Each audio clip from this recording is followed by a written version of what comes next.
light is red, the kids are in bed, which means it is time for Mile High Musings with me, Aaron Yowell, right here on IE Sports Radio, your direct feed for all that is sports.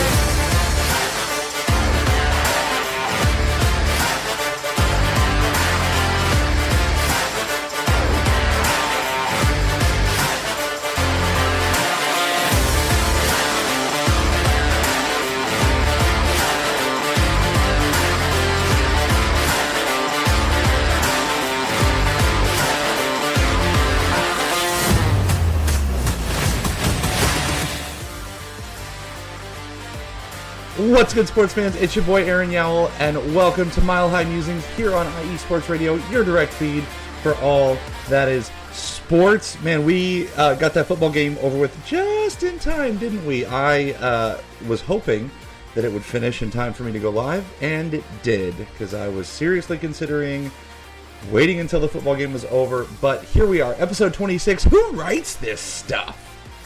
I hope you all had a fantastic week.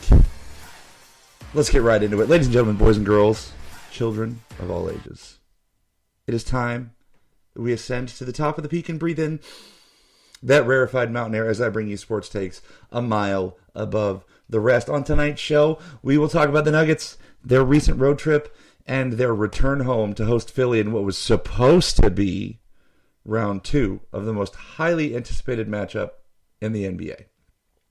The Avalanche head into the All-Star break on a freaking roll, and making moves to boot. Lots of college sports, and finally,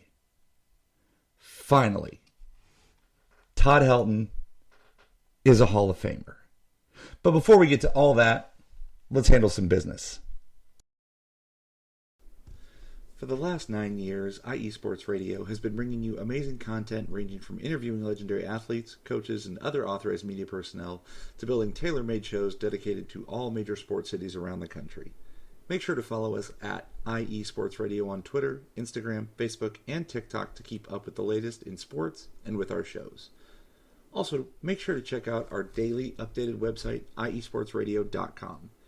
At iesportsradio.com, you can see our daily show schedule and all of our show pages with personal bios and the podcast feed for each individual show, including this one, Mile High Musings. Check out the show page at iesportsradio.com/Mile High Musings.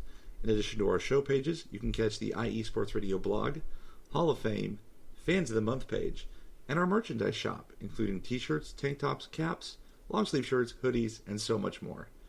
For nearly a decade here at IE Sports Radio, we've continued to be by the fans and for the fans, and we thank each and every one of you for all of your support and for making IE Sports Radio your direct feed for all that is sports. What's good, sports fans? It's your boy Aaron Yowell from Mile High Musings here on IE Sports Radio, your direct feed for all that is sports. And I am super excited to tell you about a new sponsor on the network, Planet Jerky Premium Brisket Beef Jerky. Planet Jerky is the official jerky of the 2022 California League champion Lake Elsinore Storm's Single A affiliate of the San Diego Padres. This all brisket beef jerky offers gluten-free options, contains no MSG, no sodium nitrate, is low in sugar, and high in protein. That's my favorite part. This is some of the best beef jerky you can get your hands on. Check them out online, planetjerky.com. Once again, a huge shout out to our sponsor, Planet Jerky, Premium Brisket Beef Jerky, the jerky that is on a whole other planet. Welcome back to Mile High Musings here on IE Sports Radio, your direct feed for all that is sports. We got Jen and Taryn and Larry B in the chat already. Thanks for being in the chat, y'all. Appreciate you. Before we go any further, I do want to talk about Valor Christian's own Christian McCaffrey and son of former Denver Broncos head coach Kyle Shanahan making it to the Super Bowl. My dear grandmother, one of my everydayers, had the gall to say to us today, me and my mother who were over there, and I was troubleshooting some tech stuff for her. She said, well, I guess we have to root for the Kansas City Chiefs. And I said, hell no, Grandma. Respectfully, under no circumstances will I ever root for the Kansas City Chiefs. Then later, I had friends who always host our, like the Super Bowl party for our little friends group, talk about how I needed to bring a breakable crockpot lid because the last time the Denver Broncos won the Super Bowl, this friend of mine, whom I've known forever, broke my crockpot lid. And I said, hell no. I will do nothing to support the Kansas City Chiefs winning whatsoever. And I don't, like, y'all, the disdain I have, the fact that it's Kansas City makes me so mad. I am going to root very hard for the San Francisco 49ers on Super Bowl Sunday. And there is a really good chance that I will be wearing full Denver Broncos kit. I'm not going to lie. Because, as always, in this house, we praise the Lord and cheer for them Denver Broncos. And Satan will be wearing a winner's jacket before I root for the Kansas City Chiefs. But that's not what I'm here to talk about. Let's talk about those Denver Nuggets. Home sweet home, baby. Welcome to segment 1 of Mile High Musings, episode 26. It must be nice to return home after a 5-game road trip. Shoot, I'm always pumped to get home after 10 days on a project site. Ralph's in the chat. Welcome in, Ralph. Yeah, I did say the line. But the Nuggets finished off their road trip this week and then welcomed Philadelphia in yesterday. But before we jump into the Philly game, let's look back at the last 2 games earlier this week. Tuesday, Nuggets were in Indiana and won 114-109. And that game was way closer than I thought it was going to be. Indiana just got Pascal Siakam, but they hadn't won with him yet. But at the end of the day, Jokic and Murray did their things in this game. Jamal Murray finished with 31 points, 8 rebounds, and 7 assists. His overall field goal percentage was not great. And he was 33% from 3. He still looks like he's getting back into shape, honestly, after his early season injury. And Nikola Jokic keeps completing what other Denver media members are calling side quests. Jokic posted a triple-double on Tuesday, scoring 31 points, grabbing 13 boards, and dishing out 10 assists.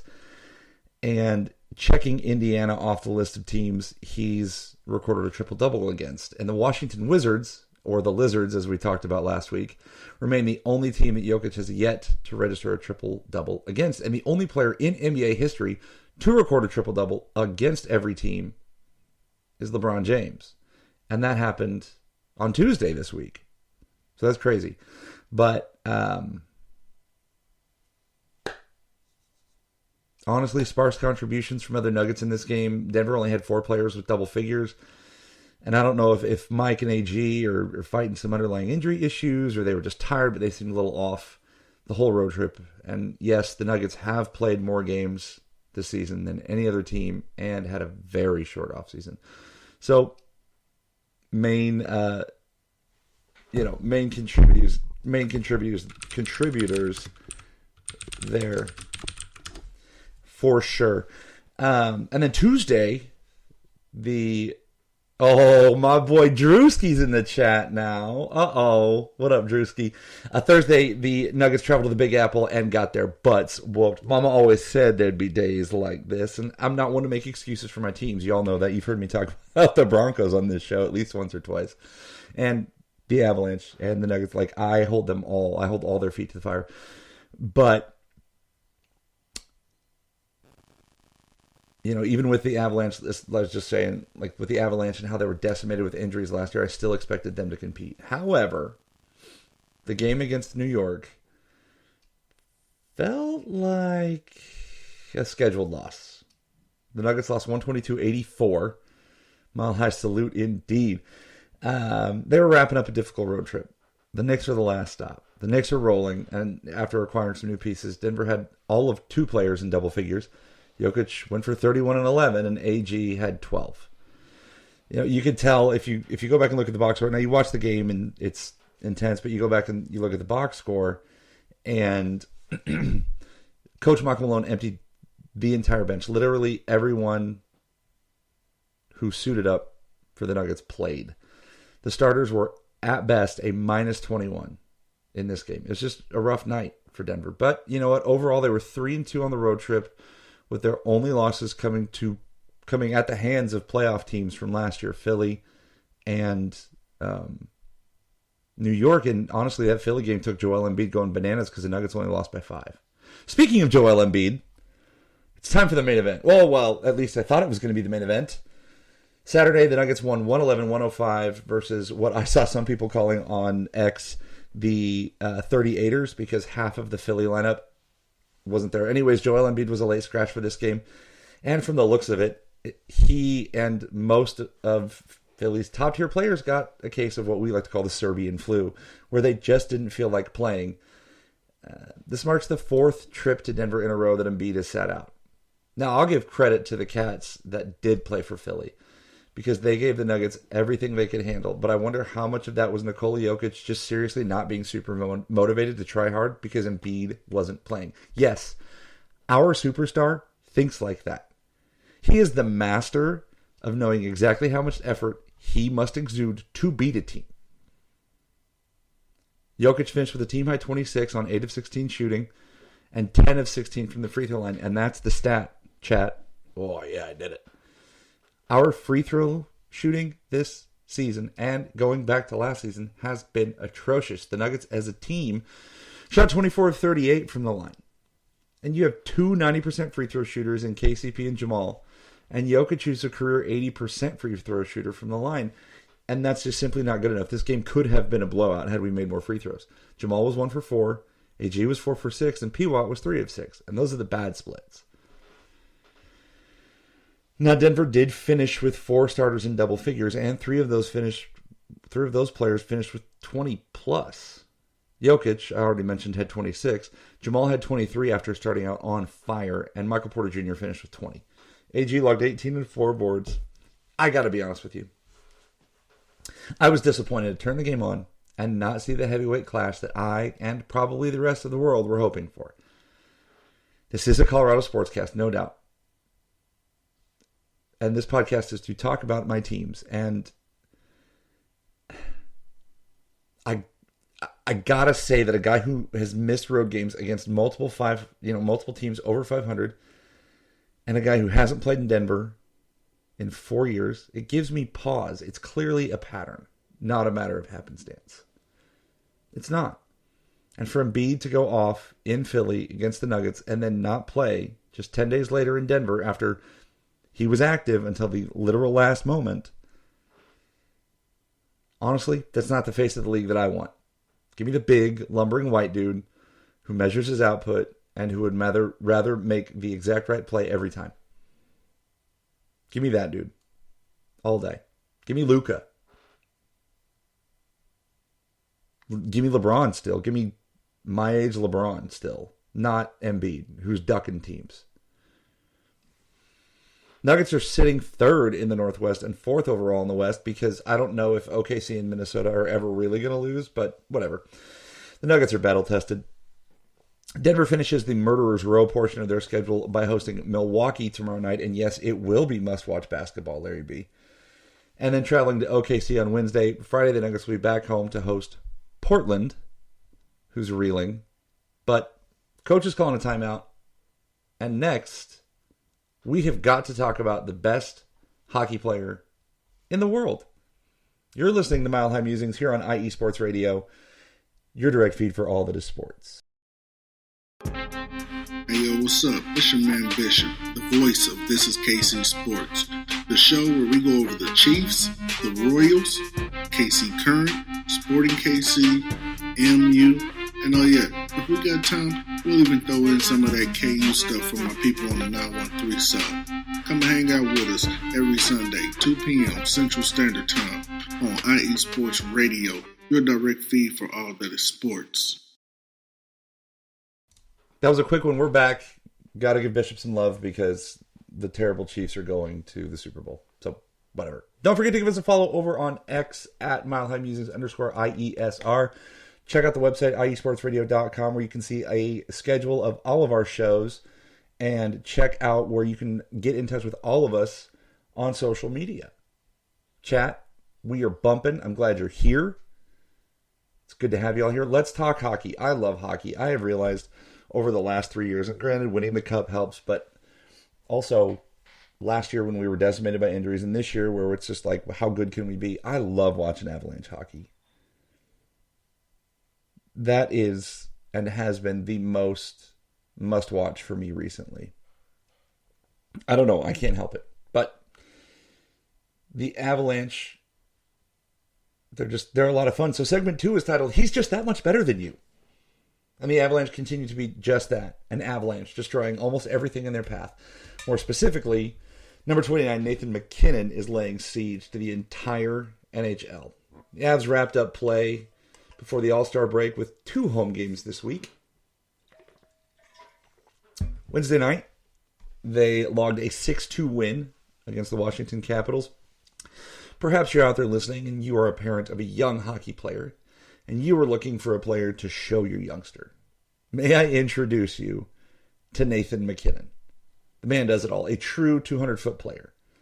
Wednesday, he continued, well, a lot of things, and we're going to get there. This game started a little slow, probably because the Avalanche had their first 3-day break since Hector was a pup, to quote the great Colorado sports broadcaster of the year, Chris Marlowe of the Altitude Network. Cale Makar scored a beautiful shorthanded goal, the first of his career, which blew my mind, near the end of the first, and then things popped off. Nathan MacKinnon scored a natural hat trick, 3 goals in a row without anyone else scoring in 6 minutes and 47 seconds in the second. And then Mikko Rantanen assisted on all 3. I'm literally a paragraph ahead. And Cale Makar registered on the first 2 of those 3 goals. So your top performers are doing top performer things at home, rested. That's what we want. Washington pulled one back in the third, but then Mikko added his 27th goal of the season from Drouin and MacKinnon, of course. And then MacKinnon put a bow on the historic night with a goal that was so wide open, he kind of looked ashamed to be shooting the puck on net. But when you're as open as he was in the slot, what's a guy to do? The fourth from Mikko and Ross Colton. Washington scored late in the third on a who cares goal to make it 6-2. Lots of Avs players shined in this one, gang.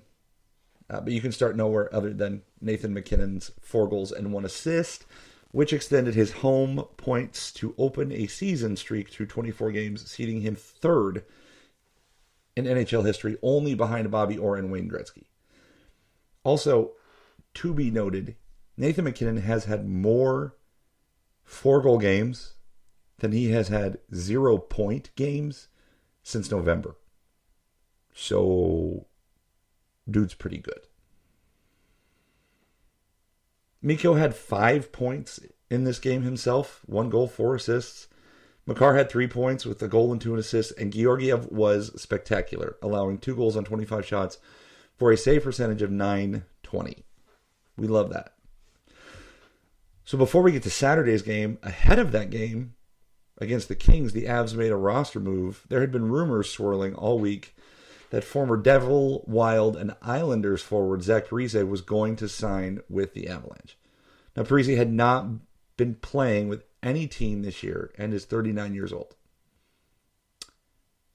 So these rumors made me scratch my head. So like any responsible Avalanche fan, I went to the old Google box and looked up Parise's stats across his career. Dude is going to give us more than Curtis McDermott and Yoel Kiviranta on the 4th line at worst. So the 2 forwards that are playing on the 4th line right now, dude's going to give us better than them at worst. Now, Parise has played on every line in his career, and while I don't think he's going to be a top 6 guy in this team, I think he's going to add some forward depth that we're going to need if we're going to make a long playoff run. And with no timetable yet on Val's return, plus we don't know anything definitive about Nikolai Kovalenko coming over from the KHL, and we still don't know how the captain's progressing. He's skating more and more and looks better on his edges, but this move only seems to help. Now, once the Avs are playing with a full deck, things are going to get interesting.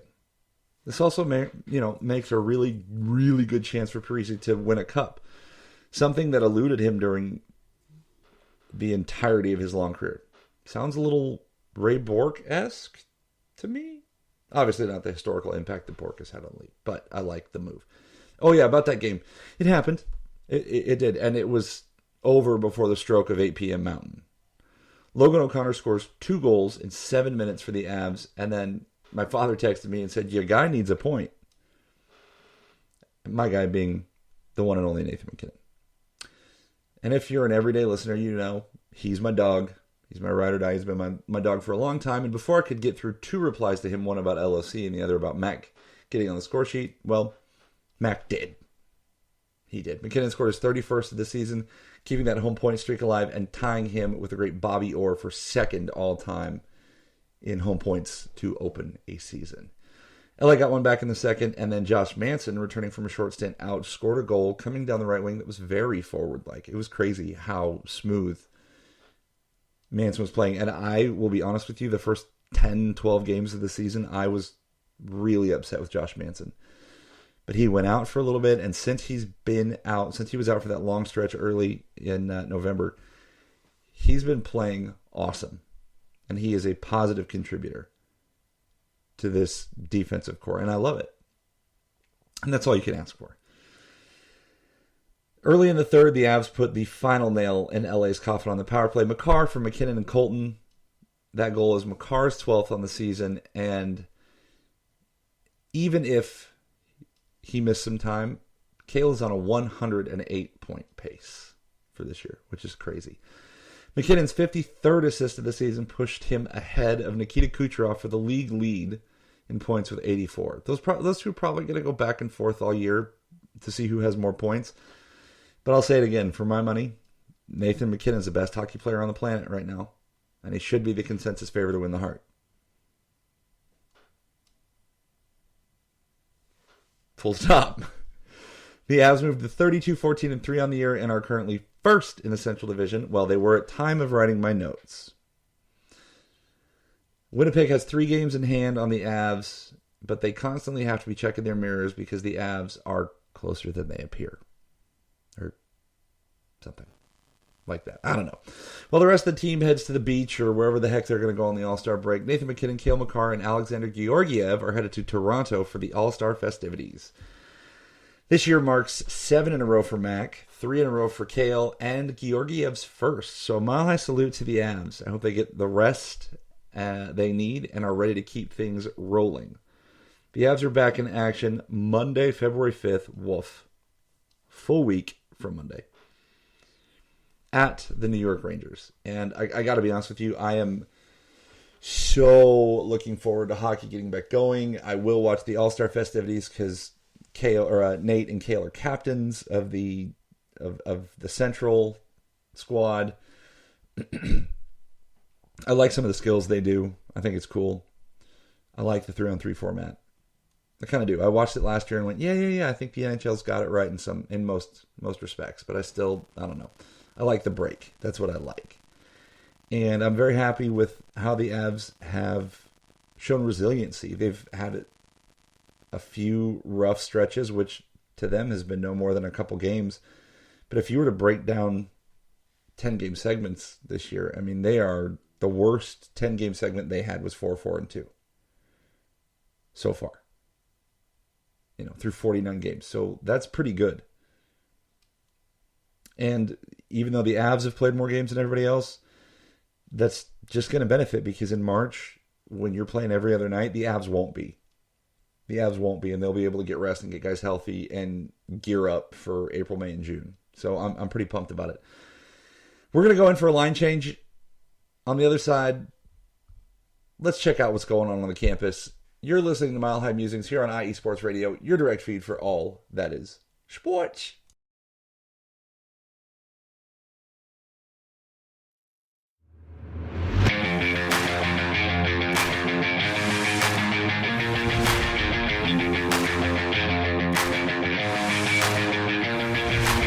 What's happening, sports fans? Are you a fan of Southern California sports? Are you looking for a show hotter than a hot summer day in California? Then look no further than the SoCal Supreme Sports Show, where I talk about all things Southern California sports. That's right, all sports teams from Southern California. From the hard-hitting tackles of the NFL, to the killer crossovers and big three-pointers of the NBA and WNBA, to the grand slams of the MLB, to the bone-chilling goals of the NHL, and to the booming kicks of the MLS, the SoCal Supreme Sports Show has it all for you. Oh, and let us not forget about the college sports as well. So join me, Taryn Rodriguez, every week here on IE Sports Radio, your direct feed for all that is sports.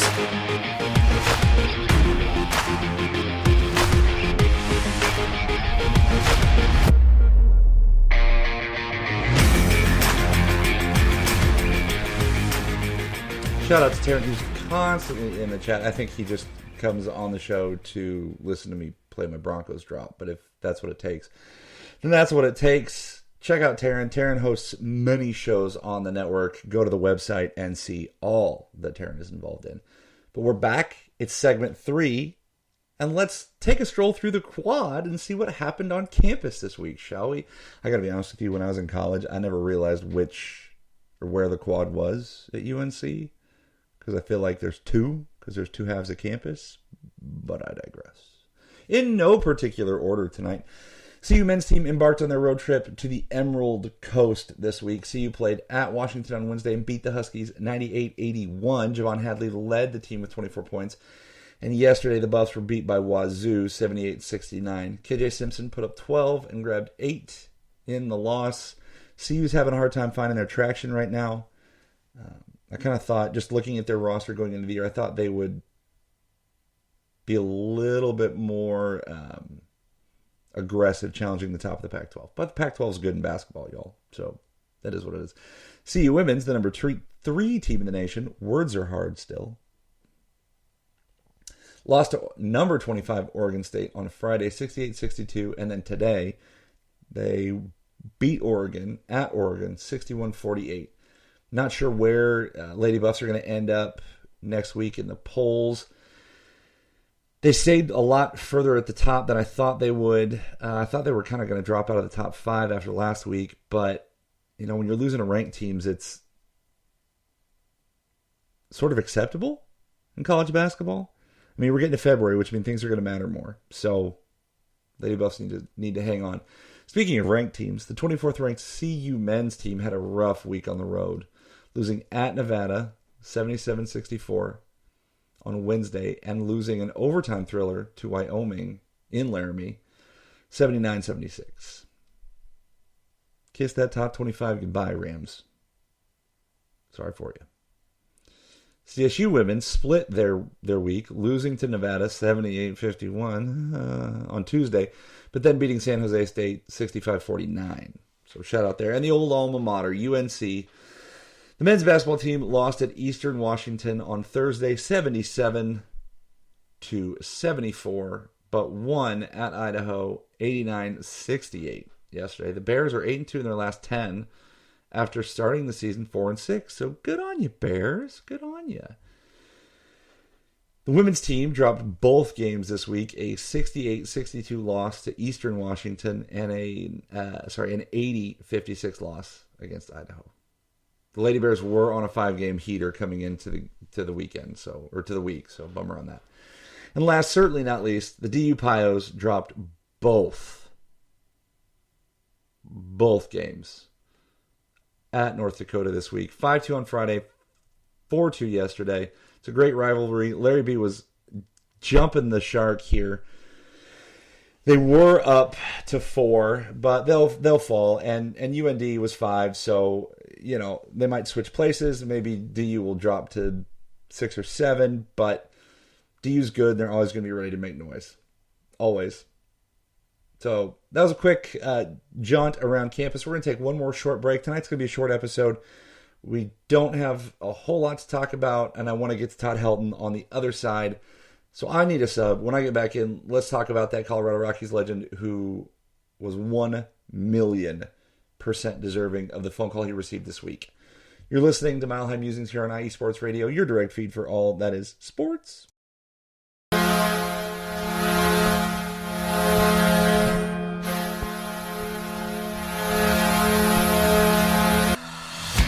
Hockey fans, I'm Adam Kernick. And I'm Zach Puplis. Together, we are the newest version of Hockey Talk on IE Sports Radio, The Neutral Zone. Zone. We love hockey, but we also know it's not everyone's first sport. So we want to make this show as much for new fans as for the diehards. Whether you can name all the Swedes on the '08 Red Wings Stanley Cup team, or if you can't tell if Varlamov is a goalie or the latest trendy vodka, we're here to help. With facts, figures, and outrageous fans, we bring you all the hard-hitting hockey news you can handle, while still keeping it fun and on the rails. Well, mostly. So tune in every week as we go around the hockey world, from college to Canada, the minors and the majors, and everywhere in between. So bring your cellies, And your one-timers, you wicked wristas. and be sure to protect your five-hole. Catch the Neutral Zone every week on IE Sports Radio, your direct feed for all that is sports. We promise not to pick on the Arizona Coyotes every episode.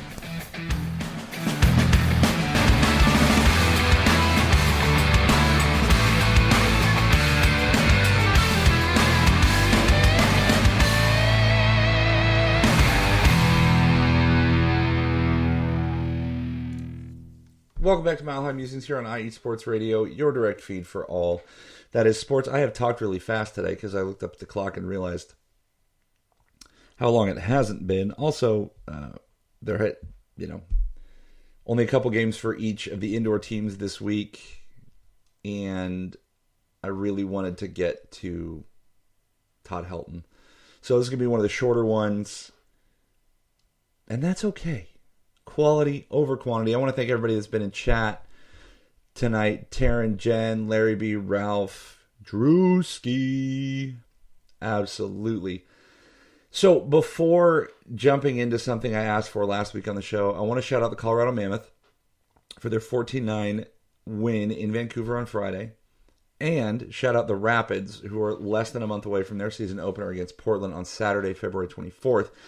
Now, when I was prepping the show, I was wondering, I wonder if Apple TV still has a deal with the MLS. Well, they sort of do. Last year, if you had Apple TV Plus, you could watch all MLS games for free.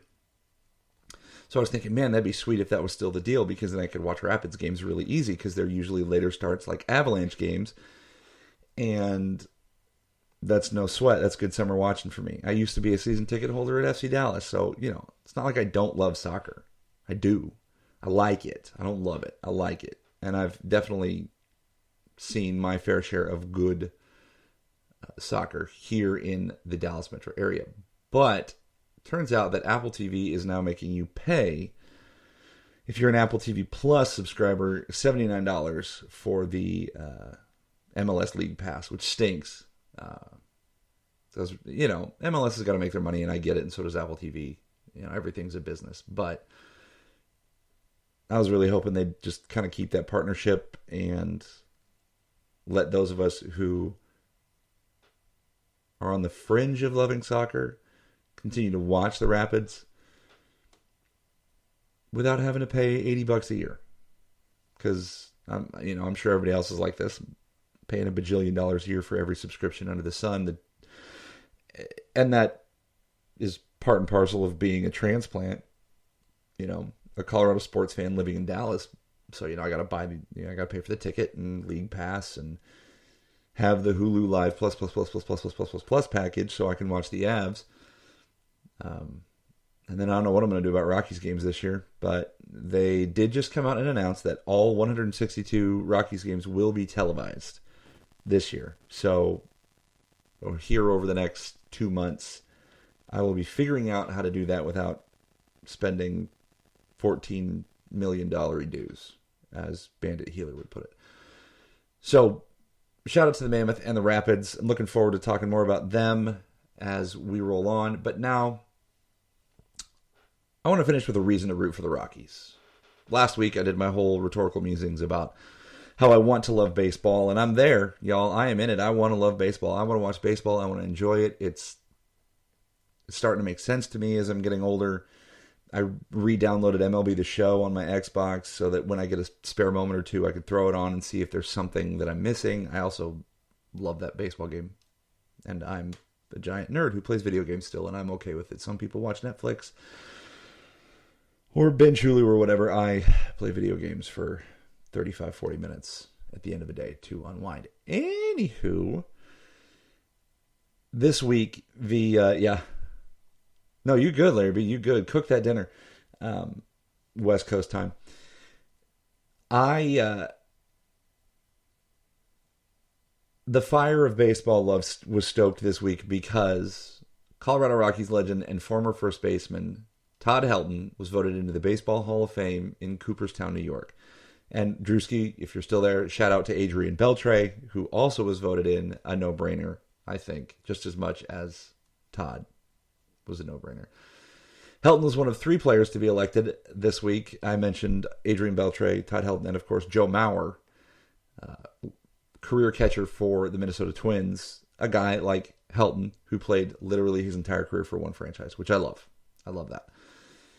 Helton joins Larry Walker as the only other member of the franchise to be inducted into the Hallowed Halls, and I believe that, as I already mentioned, Todd Helton should have been a no-brainer. It shouldn't have been as close as it was. Now, admittedly, I don't. This is part of maybe my timid love for baseball. I don't understand baseball statistics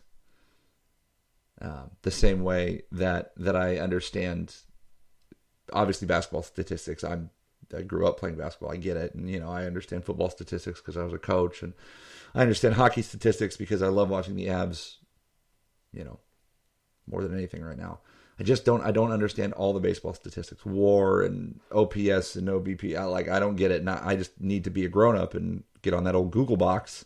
Need to be a responsible Rockies fan, as I said about being a responsible Avalanche fan. Get on that old Google box and figure out what they mean and how they calculate it. But to keep it simple, Todd Helton was a career .316 hitter who played all 17 seasons in Denver. And everybody can say that his Hall of Fame numbers were inflated by Coors Field. And if that was true, then why was he able to have road splits that were just as good as his Coors Field numbers? And think about this, and my West Coast fam can hit me up on this. The Dodgers play in one of the worst hitters parks, or best pitchers parks, glass half full, however you want to look at it, in the majors. And so do the Padres. And so do the Giants. And the Diamondbacks play in a dome. So you're telling me that Larry Walker's numbers were only inflated by Coors Field? No, look at his home and road splits. He did the same stuff playing in ballparks that are not meant for hitters, simply due to atmosphere. And I'm not talking about the rah-rah drunk fans. So the Todd father was not only the cornerstone of our infield, but the cornerstone of our team for so many years. And I cried literal tears of joy watching him get the phone call this week and watching that video that was put out on social media, narrated by none other than former college football teammate and Denver legend Peyton Manning. So it was great. It really made me happy. It made my week because I had a rough week and I was really happy for him. I wore my Rockies hat all week this week in hopes and in honor of. I'll probably start wearing it this week again. I already started looking at the traditional birthday baseball cap. Probably getting the purple one this year. After buying that new Rangers one last year, Drewski, I had to get that one, that navy blue one with the TX on it. It looks pretty sick. But the projections are not positive for the Rockies this year. But maybe this is the moment. The Rockies as an organization to begin to turn things around. Maybe they have a little something they can hang their hat on, some point of pride. Because now they have 2 Hall of Famers, and maybe they can start to look at themselves as a legitimate Major League Baseball franchise. I don't know. But again, I want to love baseball. It's just really hard sometimes. So congratulations to Todd Helton. And Rockies fans, bask in the glow. It's only happened once before, and none of us are dead sure if and when it's going to happen again. So I want to thank everybody again for being in the chat. It's a short one, but quality over quantity, and we have Nuggets basketball this week, college basketball, college hockey. We're going to check in with the Mammoth and all that, but this has been your boy, Aaron Yowell. You've been listening to Mile High Musings here on IE Sports Radio, your direct feed for all that is sports, and I am signing off on this Sunday evening with a big fat Mile High salute, asking you to once again stay good, sports fans.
Go Broncos!